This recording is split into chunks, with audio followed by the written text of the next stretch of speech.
잠시 기도드리겠습니다. 좋으신 우리 아버지 하나님, 귀한 하나님의 말씀을 대언할 때 대언할 말씀, 사역할 것들을 저희 심령과 입과 몸과 영혼에 가득 채워 주시옵시고 성령님의 나타나심과 능력과 큰 확신 가운데 증거하며 선포하며 설교하며 강론하며 사역하게 하옵시기를 예수 그리스도 이름 받들어 기도드리옵나이다. 아멘. 최선을 다하는 신앙, 이러한 제목으로 하나님 말씀 전하겠습니다. 아멘. 무리가 옹이하여 하나님의 말씀을 들을새 예수는 게네사렛 호숫가에 서서 호숫가에 두 배가 있는 것을 보시니 어부들은 배에서 나와서 그물을 씻는지라. 예수께서 한 배에 오르시니 그 배는 시몬의 배라. 육지에서 조금 뛰기를 청하시고 앉으사 배에서 무리를 가르치시더니 말씀을 마치시고 시몬에게 이르시되 깊은 데로 가서 그물을 내려 고기를 잡으라. 시몬이 대답하여 가로되 선생이여, 우리들이 밤이 맞도록 수고를 하였으되 얻은 것이 없지만은 말씀에 의지하여 내가 그물을 내리리이다 하고 그리한즉 고기를 애운 것이 심이 많아 그물이 찢어지는지라.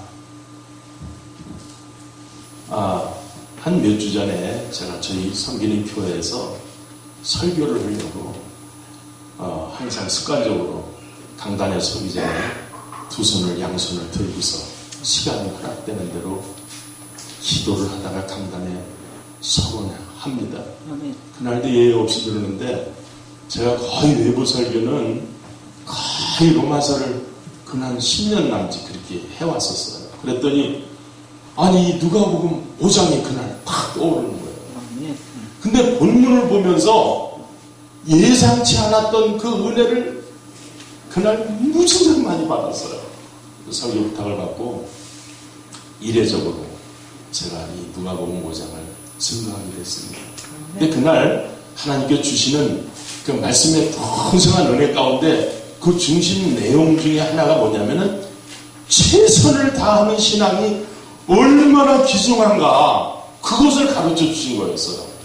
우리 목사님들이 대부분 이 설교를 하실 때 이제 실패했으니까 안 되니까 마지막은 말씀에 의지해서 그물을 내려서 이제 고기를 잡음으로써 우리가 엄청난 역사를 이룬다, 이렇게 은혜스러운 설교들을 하십니다. 저도 그렇게 설교했을 것이고. 근데 놀라웠게도 그날 그 감동을 주시는 거예요.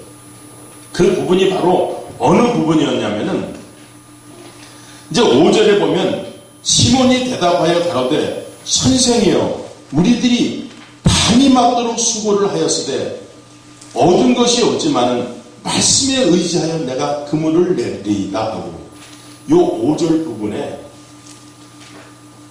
후반부는 예수님이 말씀하신 거에 의지해서 그물을 내렸지만 그 이전에는 최선을 다해서 고기 한 마리도 못 잡았지만은 밤새도록 최선을 다해서 일을 했던 것을 볼 수가 있어요. 우리 서양의 격언적인 말씀에 너의 최선을 다하라, 그리하면 신이 너를 도울 것이다. 오래전에 그 말씀을 이제 접하게 됐는데요, 오늘 말씀의 예화의 근원적인 내용으로 아주 잘 맞는 근원의 내용이라고 생각을 합니다. 우리는 생각할 때 그저 하나님이 우리가 그냥 믿기만 하면 하나님이 다 해주신다, 그건 맞는 말이죠. 그러면서 우리가 최선을 다해서 노력하는 것은 적지 않게 거기서 좀 멀어지는 상황들이 많이 있을 수 있는 걸 알 수가 있어요. 근데 이 본문을 읽어보면 두드러지게 최선을 다해서 우리 하나님을 따르고 믿고 섬기고 일하는 것이 얼마나 중요한가를 가르쳐주고 있습니다. 오늘 본문 초도에 보게 되면 무리가 옹이하여 하나님의 말씀을 들을새 예수는 게네사렛 호숫가에 서서 호숫가에 두 배가 있는 것을 보시니 어부들은 배에서 나와서 그물을 씻는지라.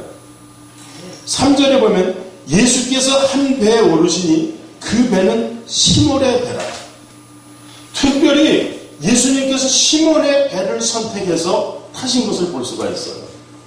그러면 이미 예수님께서는 그 많은 고기 잡는 사람들이 있었다고 한다면 그 가운데서 베드로가 최선을 다했음을 벌써 아시고 베드로의 배를 선택해서 강단으로 쓰셨다는 사실을 우리가 생각해 볼 때 우리에게 큰 은혜와 도전이 되는 줄로 믿습니다.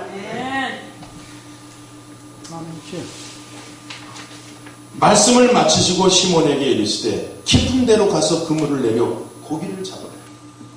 계속해서 시몬의 이름이 두드러지게 나타나는 것을 볼 수가 있어요.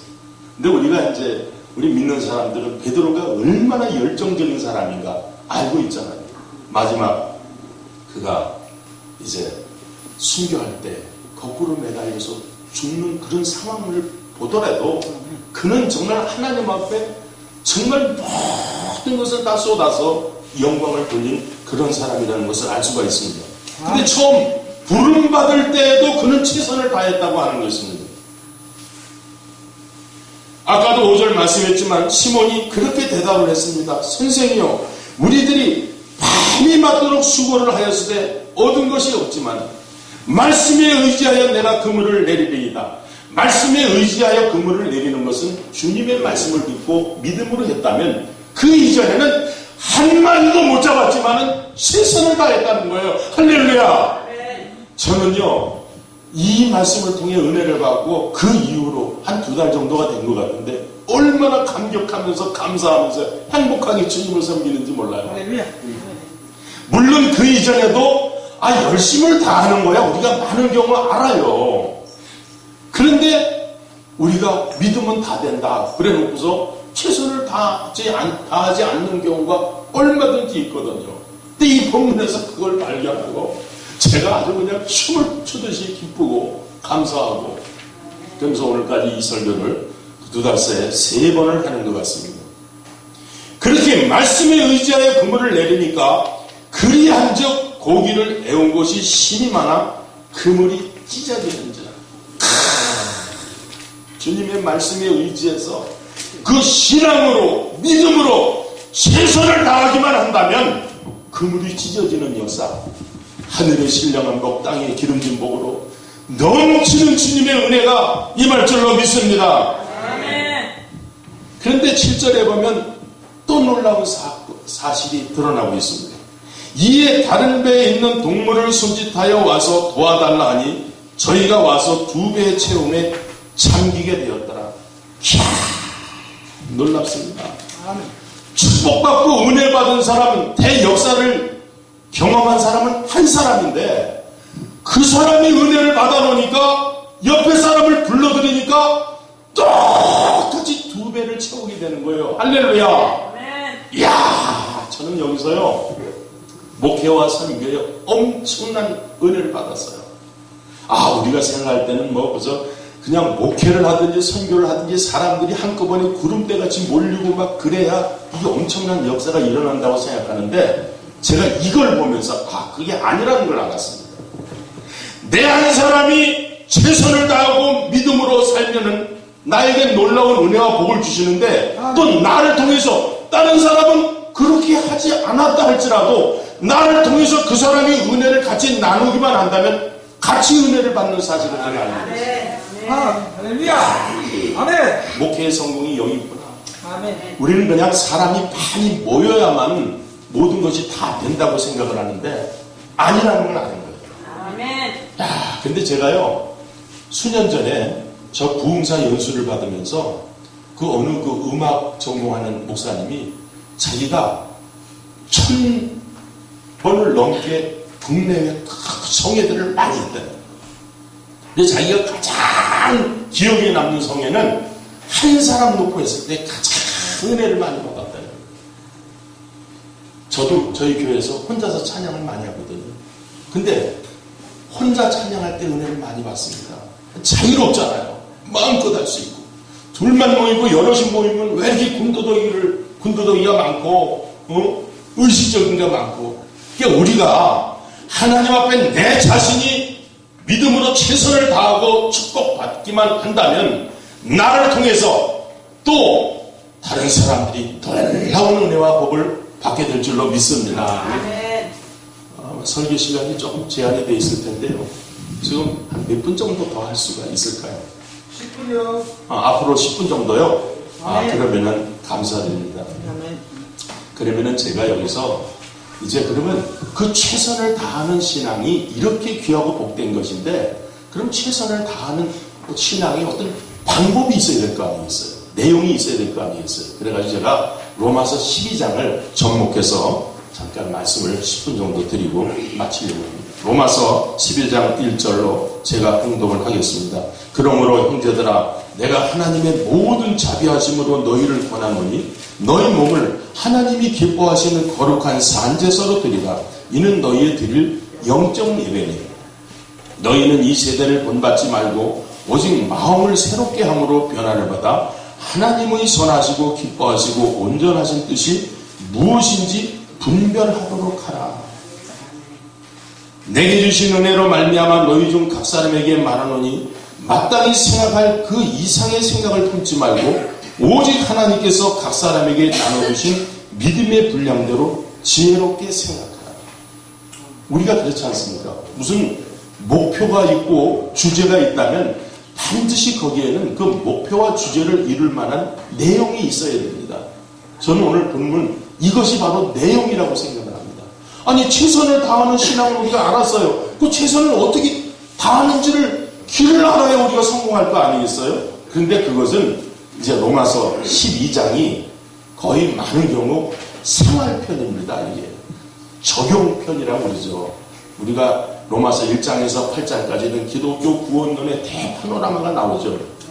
그리고서 9장에서 11장까지는 하나님께서 인류 구원을 어떻게 이루어 가시나 그 구원의 그 역사를 보여주고 있죠. 그 12장에 가서는 이제 어떻게 그러면 개개인의 성도들이, 신앙인들이 하나님 앞에 최선을 다해서 살아갈 수 있는가를 그 적용편을 보여주고 있거든요. 근데 제가 로마서를 공부를 해보니까 대개 제목이 1절, 2절에 다 있더라고요. 길면 3절에도 있을 수 있고, 그러니까 우리가 요 로마서 12장에 제목이 주제가 되는 내용을 좀 살펴보려고 제가 앞부분을 읽었는데, 이 그러므로라는 말은, 그런데요, 오래전에 어떤 목사님이 그래요. 그러므로라는 말은 원인에 대한 결과의 접속사래요. 그러니까 로마서 11장 마지막 부분에서 만물이 주로 말미암고 주에게로 돌아갑니다. 영광이 세세 무궁토록 그에게 있을지어다. 할렐루야. 그러니까 그렇게 영광이 하나님께 있으려고 하면은 우리가 어떻게 살아야 되느냐? 정말 적용편인 것이에요. 형제들아, 내가 하나님의 모든 자비하심으로 너희를 권하노니 너희 몸을 하나님이 기뻐하시는 거룩한 산제사로 드리라는 거예요.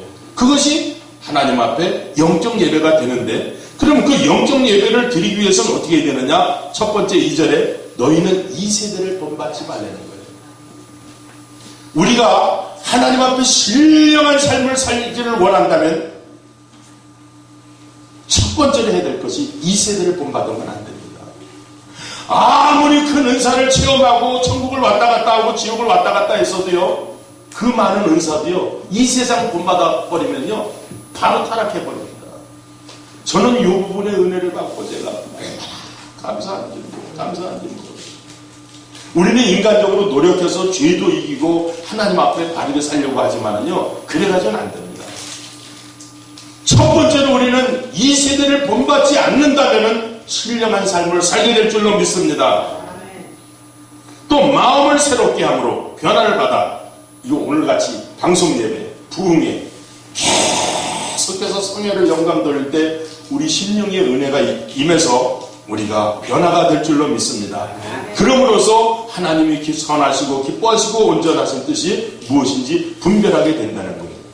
그래서 3절에 보게 되면 내게 주신 은혜로 말미암아 너희 중 각 사람에게 말하노니 마땅히 생각할 그 이상의 생각을 품지 말고 오직 하나님께서 각 사람에게 나눠주신 믿음의 분량대로 지혜롭게 생각하라. 주님의 일을 잘하려고 한다면은 믿음의 분량대로 지혜롭게 생각해서 섬겨야 성공한다는 거예요. 그 이전에는 어떠한 말을 하느냐? 마땅히 생각할 그 이상의 생각을 품지 말고. 그러니까 보니까 많은 경우 실패하는 경우가 시작도 하기 전에 너무나 높은 뜻을 갖는 거예요. 나의 능력과 은사에 걸맞지 않게. 그래서 다 실패하는 것을 보게 돼요. 저도 적지 않게 이런 것을 경험을 했어요. 나중에 이 은혜를 받고 이상의 생각을 품으면 안 되겠구나. 그 4절에는 우리가 한 몸에 많은 지체를 가졌으나 모든 지체가 같은 직분을 가진 것이 아니니 이와 같이 우리 많은 사람이 그리스도 안에서 한 몸이 되어 서로 지체가 되었느니라. 우리에게 주신 은혜대로 받은 은사가 각각 다르니 혹 예언이면 믿음의 보이스대로 우리는 다 지체라는 거예요. 우리는 성령께서 우리에게 임하실 때 다 은사를 주셨다는 거예요. 그 은사를 쫓아서 섬길 때 우리 주님을 바로 섬기고 성공하게 될 줄로 믿습니다. 아멘. 제가 한 7년 전서부터 저의 사역이 아주 변화를 가져왔는데요. 그 이전까지는 다른 목사님들처럼 똑같이 일반 목회를 했습니다.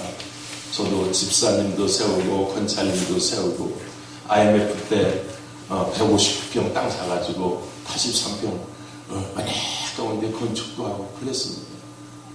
근데 참 부족했지만 부족하나마 하나님께서 붙들어 주셔서 건축도 잘하고 건축관교에서 한 4년을 섬기고 제 발로 걸어 나왔습니다. 제 발로 걸어 나왔다는 것은 그만큼 건축이 어렵다는 거죠. 우리 지역에서 나사렛 성결에 아주 훌륭하신 우리 정말 스승꼴 되는 목사님이 그 네 분이 그렇게 훌륭하신데 성경 건축하다가 한 10억이 오버가 돼가지고서 너무나 재정나는 격다가 돌아가셨어요. 목사님이 돌아갔으니까 불과 얼마 사이에 사모님도 돌아가시더라고요. 저는 그분에 비하면 저는 아주 그냥 목회 초년생이에요. 근데 제가 어떻게 IMF 때 건축을 하고 제 발로 내가 그 교회를 나와가지고 지금 이렇게 20년 동안 사역을 할까? 그것은 하나님께서 부족한 저를 그 능력 안에서만 할 수 있도록 붙들어 주셔서 그렇게 된 줄로 믿습니다. 아멘. 우리는 마땅히 생각할 그 이상의 생각을 품지 말고 하나님께서 우리에게 나눠주신 믿음의 분량대로 일할 때 믿음 안에서 성공하는 줄로 믿습니다. 그래서 여기 보게 되면 그 은사가 쫙 나옵니다. 섬기는 일이면 섬기는 일로, 가르치는 자면 가르치는 일로, 권위하는 자는 권위하는 일로. 이건 뻔한 얘기를 왜 이렇게 하는가? 권위하는 자는 권위하는 일을 잘하려는 거예요. 섬기는 자는 섬기는 일을 잘하려는 거예요. 그거 그렇잖아요. 뻔한 얘기를 자꾸 반복해서 하는 것 같은데, 바로 비밀이, 성공의 비밀이 여기 있었구나. 그래서 제가 7년 전서부터는 제가 원래 공부를 좋아합니다. 우리 목사님들 다 공부 좋아하시죠. 그런데 제가 많은 경우 7년 전부터는요, 거의 책을 제가 거의 못 봤습니다. 또 어떤 분은 제가 한 7년 동안 그렇게 공부하던 거를 많은 경우 잘 안 하고 그러니까 제가 원래 공부를 잘 안 하는 목사로 알더라고요. 근간에 근처에 계신 분들이. 그래서 나 원래 그런 목사가 아니고 나 이런 목사였었는데 제가 7년 전에 제가 만약에 7년 전에 사역이 지금의 사역 계속 이어지고 있는데 그 이전 같이 내가 책만 붙들고 있었으면요 지금 사역 성공 못했습니다. 1, 2년도 못 가고 다 실패하고 보따리 쌌어야 돼요. 근데 딱 상황을 보니까 내가 이렇게 공부에만 매달릴 시즌이 아니라는 걸 알았어요. 그렇다고 하면 공부 전혀 안 했다는 건 아니죠. 제가 딱 이거 놓고 그렇게 하고 이제 목사님들 섬기는 일을 했어요.